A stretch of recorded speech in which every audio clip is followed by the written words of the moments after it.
No. Before we get into the tracks and stuff, I guess how did you meet Yeah. Colin then? Did you meet him in Denmark?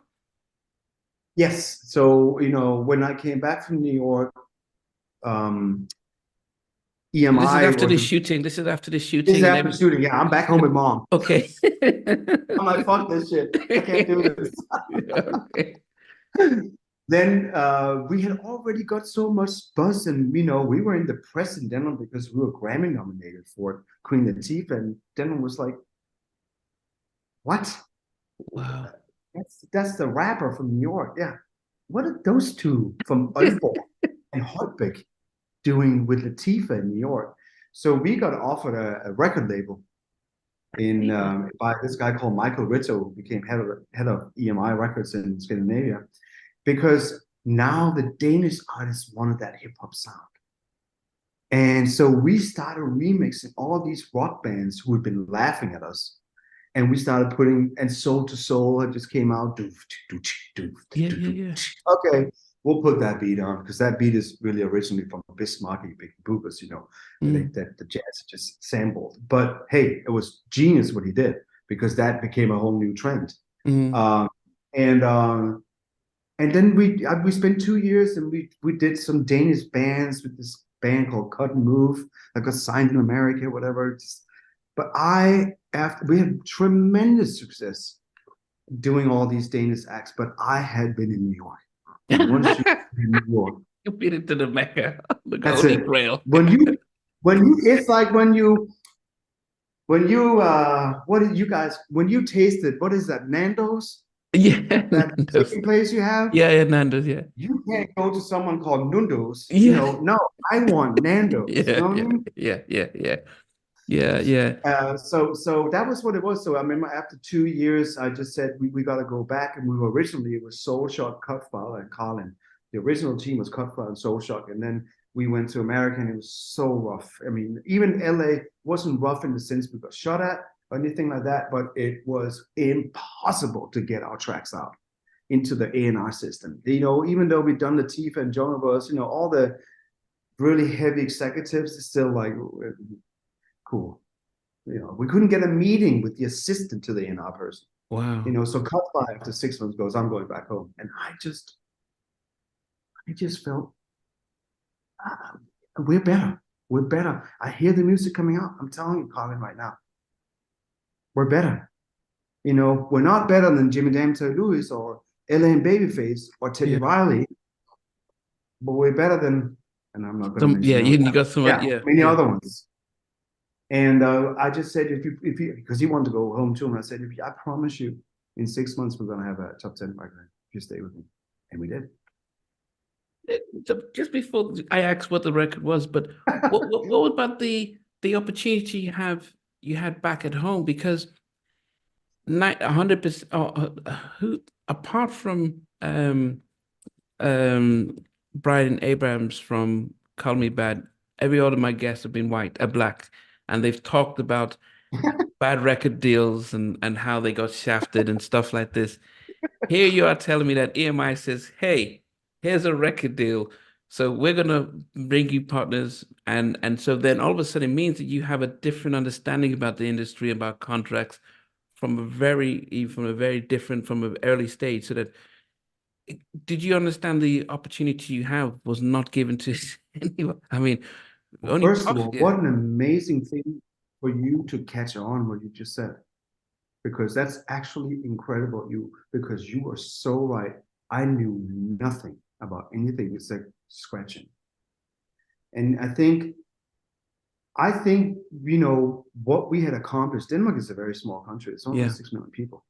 You Mm. got two guys who was nominated for a Grammy for someone for Queen Latifah. That's on your main nightly news. Wow. We got interviewed, yeah. So and plus hip hop music, even everybody said it was going to die and go away. No, it Mm. grew and grew and grew, and Europe made their own little funny versions, Snap or whatever they were called from Yeah, Germany. yeah, yes, yeah, yeah, Like yeah. hip hop, and Mantronic, Curtis Mantronic. You have to pay some respect for him too. Yeah, yeah. I had A Branch lot of that Wilson, stuff yeah. came to England. Derek B. Most Derek people B, Derek yeah, B. yes, Most yes, people yeah. Derek B. Yeah, we had that Nina was, Cherry. You had a yeah, number of people yeah. doing Nina yeah. Cherry, Buffalo Stance. As a matter of fact, the record I did in Denmark, the rapper was Nina Cherry's little brother, CPU. Yeah. Okay. So it was coming in Denmark, soul to soul, whatever. So, and there were no one else than us in Denmark that had put out records. I mean, you put out records in New York. Yeah. So we were kind of like, whoa. So everybody was trying to get us to make these beats for them because that was the ultimate in Denmark. So it wasn't so unusual for us to get that in Denmark because there was no one else doing it. Where I can understand New York, I could, if you take artists and stuff like that, blah, blah. But the point I'm really impressed that you picked up on was, yes, this was an amazing opportunity for me to learn the business. And I was so green. I remember the first act we signed was this girl, Yasmin, and we actually ended up signing her to Geffen Records in America. And CJ McIntosh, actually, from your country, did a remix of that. Because CJ McIntosh, I remember he was also around DJing, and he was also in those competitions. I don't know if you remember him. But then I remember having a meeting and we're talking, and the artist goes, or the artist manager goes, look, I'm like the head label head, okay? I'm sitting with a cap on and Public Enemy t-shirt or something. And he said, what about publishing? I said, let me just I'll get right back to you. Just give me 1 second. I just gotta take this phone call. And I ran down to Michael Ritter, who was head of the company, who assigned us, who was giving us this record, and goes, what's publishing? And he goes, just say yes, we take that too.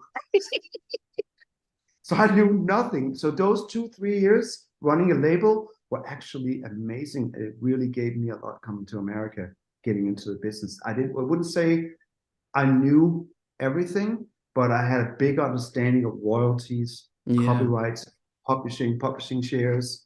And as a producer, you get your mechanical royalties and you get your royalties from producing.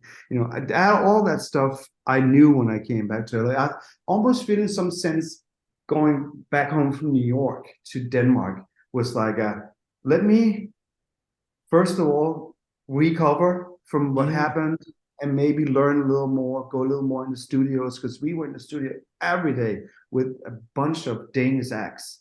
And we couldn't care less what they were talking about, as long as we had a beat. I remember at one point we had a sample of Big Payback, James Brown. Yeah.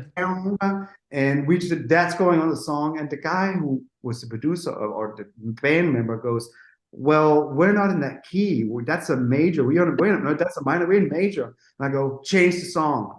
We need to get that guitar on. We were just brutal. We wanted hip hop. It wasn't even about the songs, but that snuck up on us too. And that's coming later. We'll get to that part. But then, as I said, then I just didn't, when you taste the Nando's, Yeah. Well, so I mean, that's really good that you actually had that opportunity to learn all that stuff, because you can have the fame, but without the fortune, it's almost pointless. It's Jodeci, when I interviewed them, they were like, we were selling all these records, but we realized we weren't making any money, and we didn't understand the business side. And their parents, who were their label was also called Bad Boy.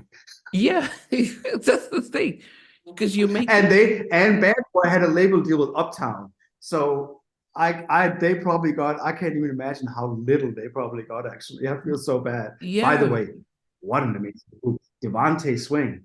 Let's not sleep on him. No. I think people forget how much he changed the industry with R&B, with his keyboard, his sort of his writing. I mean, they wrote Forever My Lady when they were 14 or so. He was just writing songs for just for the sake of it. But yeah, as a producer, he's Well, I can tell you as a producer, if you listen to our song with Tony Braxton, I Love You Some Him, Love Me So, you should go back yeah. after this. Boom, shot. I'm doing a reverse snare to the snare. Where did I get that from? Jodeci. Devontae always had a reverse snare before the snare hit. So it'd be boom, boom, and that was the snare being reversed going. And on I Love Me Some Him, I was like, we're going Jodeci on the snare on that one. Wow. So he is another huge inspiration. And Jodeci, I mean, when they came in records, it was "Tell Me." No, that's not even them. That was actually the another group. Drew Hill. Yeah, That was Drew Hill. Yeah. But Jodeci had so many records that was insane. yeah, That was just and they were so bad boy-ish. yeah. So that rap look and attitude to R&B, and I think that was Puffy's brilliance. He is kind of the one who really took rap and R&B. You could barely see what was rap and what was, R&B at one point. It was just all mixed together. Yeah. Hey guys, thanks for watching. Thanks for being a part of Halftime Chat. Please remember to subscribe, share, and comment. But most importantly, why don't you become a member of Halftime Chat? We've got amazing videos, amazing perks, and being able to support the channel. But anyway, thanks for watching. Take care. I never participated in that kind of age of somewhere in between us or even loving us. on which I did listen with Heat of the moment. Yeah, I've got to be out to be sure. The boys are like growing up. business and she's still making an impact on it. 4 houses down. I have a couple of pieces. trying to get this one and that one. That works for you, but just for me, No, okay. they don't understand what Jodeci Boys to Men and all experience for you, and you can actually And play it. And all these guys, they all work together. I mean, I love all different jobs.